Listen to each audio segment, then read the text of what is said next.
All right, today we're diving into the story of one of America's most brilliant entrepreneurs. But listen, this is way more than just a history lesson. We're going to break down the life of Madam C.J. Walker and look at it as an actual strategic blueprint, a masterclass in how you turn a personal crisis into a global empire.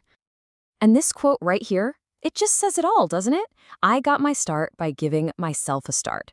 I mean, that is the ultimate statement of self-reliance, especially coming from a woman who had every single reason to think the world was stacked against her. And this wasn't some fluffy motto. No, this was her operating manual from the very beginning. And when we say the beginning, we really mean it. Her whole empire, everything she built, everything that came next, it all started with just $1.25. Seriously, that's it. And from that single $1.25, she built a personal fortune worth well over $1 million by the time she died in 1919. Now, to put that in perspective for you, that's like over $11 million today. The journey from that small handful of change to that kind of fortune, well, that's the story we're here to tell. So the big question is, how on earth did she do it? Her empire wasn't dreamed up in some fancy boardroom. It was forged in the fire of some really intense personal and societal challenges. Her first big move? Turning a deeply painful problem into a product that would literally change the world. I mean, just take a second to look at the incredible adversity she was up against. Born to parents who were formerly enslaved, she was an orphan by age 7, a widow and a single mom by 20, and for almost 2 decades after that, she was a washerwoman, making about $1.50 a day, just enough to scrape by. This wasn't just a rough start, you guys. This was a life practically engineered to hold her back. And if all that wasn't enough, she started losing her own hair, a really personal, painful problem caused by things like harsh soaps, a poor diet, and just immense stress. But here's the thing. She realized she wasn't the only one. This was a huge crisis affecting thousands of Black women all across the country. And right there, in that shared struggle, she didn't just see a problem, she saw a massive untapped market. Okay, so this is the real turning point, right? Because it's one thing to notice a problem. It's something else entirely to engineer a solution that can scale into a global empire. So, how did she pull it off?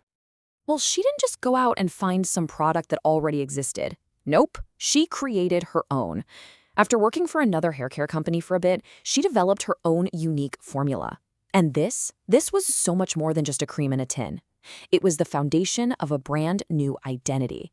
By slapping her own name, Madam C.J. Walker, right on that label, she was literally branding herself as the answer to the problem. All right, so having a great product is one thing, but building a massive distribution network from the ground up as a Black woman in the early 1900s, that was pretty much unthinkable. And this is where her genius just goes to a whole other level. See, she didn't just build a sales team. She built a system for mass empowerment. She developed what she called the Walker method. And this move right here shows her incredible insight. She wasn't just selling jars of product. She was selling a complete, repeatable, teachable system. This turned her sales agents into what she called hair culturists, experts who could show customers real, tangible results. She was selling a total transformation, not just a tub of hair blower. So did this system work? Did it scale? Yeah. By the time she passed away, the Madam C.J. Walker Manufacturing Company had trained something like 40,000 sales agents. These were primarily Black women located all across the U.S., Central America, and the Caribbean. Think about that. This was basically a direct-to-consumer army, decades and decades ahead of its time. And just think for a second what this meant for those women, for her agents. They were making $5 to $15 a day, at a time when most jobs available to them paid just a tiny fraction of that. This wasn't a side hustle. This was a direct path to economic freedom, to owning a home, to sending their kids to school. She was literally building their wealth right alongside her own. Now, this kind of explosive growth doesn't just happen by accident. Walker was using business strategies that were so incredibly ahead of their time, strategies you'd see in a Harvard Business School case study today. And I'm not kidding, her life is an actual HBS case study. Just check out these numbers, pulled straight from her company's own records. This is what you call exponential growth. In just 4 years, her company's gross revenue more than tripled. She was building an absolute financial powerhouse and proving that a business that catered to the needs of Black women could be massively profitable. So how'd she do it? Well, for starters, she controlled the whole process, from making the stuff to selling it. That's vertical integration. She put her own face on the package, which is brilliant personal branding, turning her story into the ultimate proof that it worked.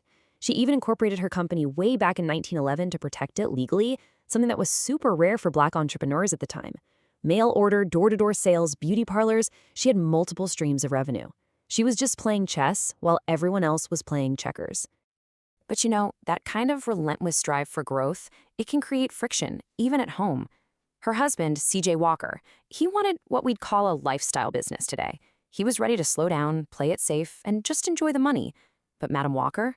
No way. She saw a growth business. She was absolutely obsessed with reinvesting every penny, scaling up, and maximizing her impact. It's a classic founder's dilemma, and the choice she made, well, it defined her entire legacy. And that brings us to the last and maybe the most critical piece of her entire blueprint.